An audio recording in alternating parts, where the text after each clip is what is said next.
After exiting from exit 2 of Danshui Station, there are two ways to get there.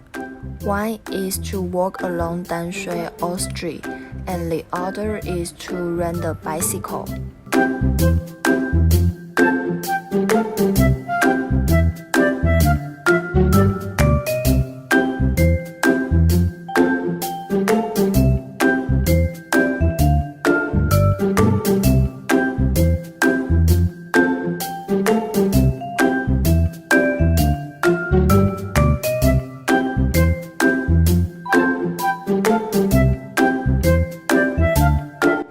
There are signs indicating direction along the way.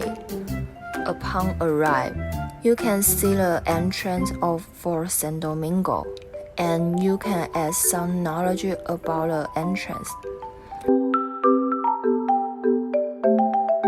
The blue door located next to the entrance of the park is the only Chinese-style building in Fort San Domingo.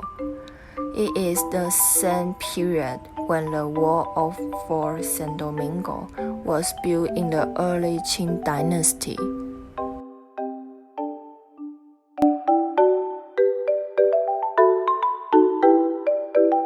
It is made of stone bars from Guanyin Mountain and is very strong, with a word South Gate inscribed on the forehead of the door. And go straight, and you will see the ancient wall. The ancient wall is the main water source of Fort San Domingo, because it has not yet supplied the tap water before it.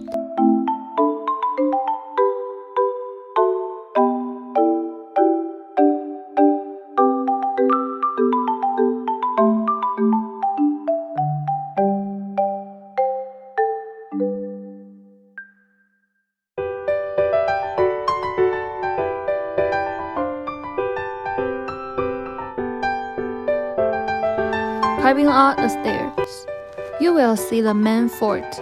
There are 9 national flags outside, which symbolize that it has been managed by 9 countries for more than 300 years.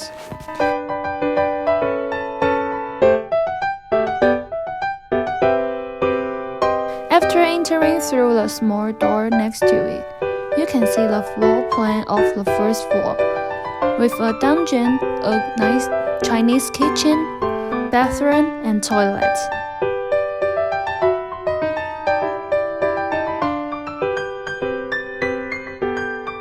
And then walk inside until the wall is hung with a TV introducing the story of Fort San Domingo. And there is a QR code below that can be scanned and watched.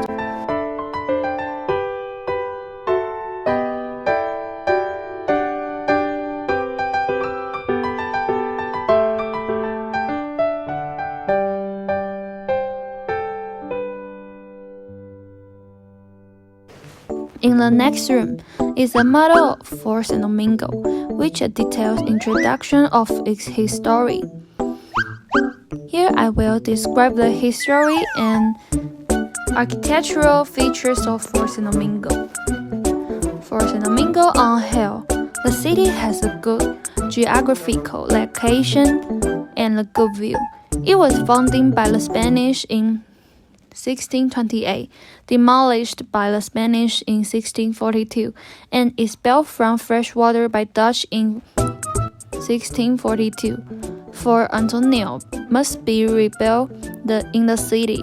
The residents at the time called the Dutch Red Hair Fortress and nicknamed Hong Mao Chen, which means Red Hair Fortress.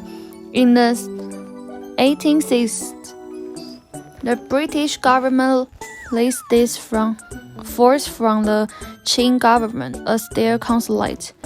On the second floor are signs of what happened during the British consulate in the Fort San Domingo, as well as cultural relics unearthed during the British rule, such as safes, stroller, documents, incinerator, and so on.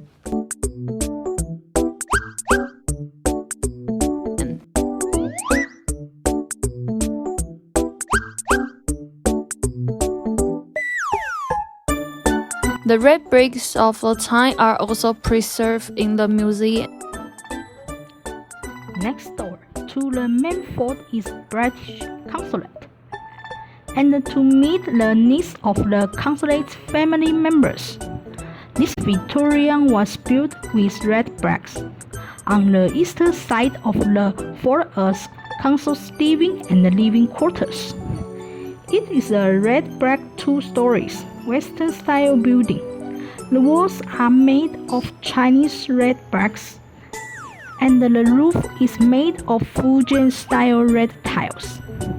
The overall building presents a diverse and exotic style. The Western-style building has red bricks, arches, corridors, and sloping roofs. It is a typical British colonial-style building. Here are a few distinctive places.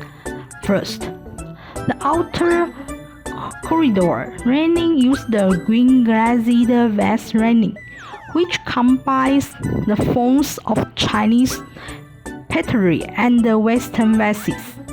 The vase style used in architecture has the auspicious meaning of safe and sound. Second, beside the foundation of the consulate's residence, there are small Chinese-style money pattern stone windows for ventilation. The money pattern style used in architecture has the auspicious meaning of prosperous. Third, there are 12 black carvings on both sides of the entrance.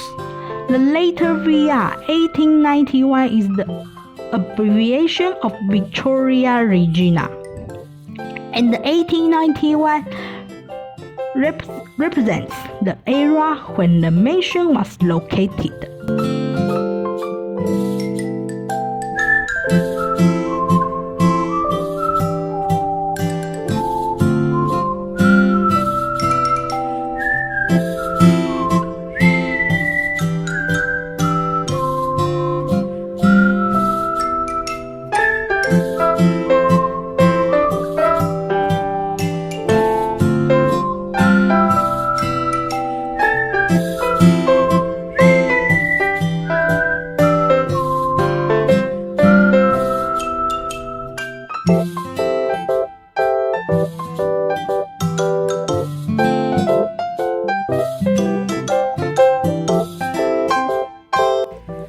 In conclusion, Fort San Domingo is a first-class historic site and a symbol of Dansui's history.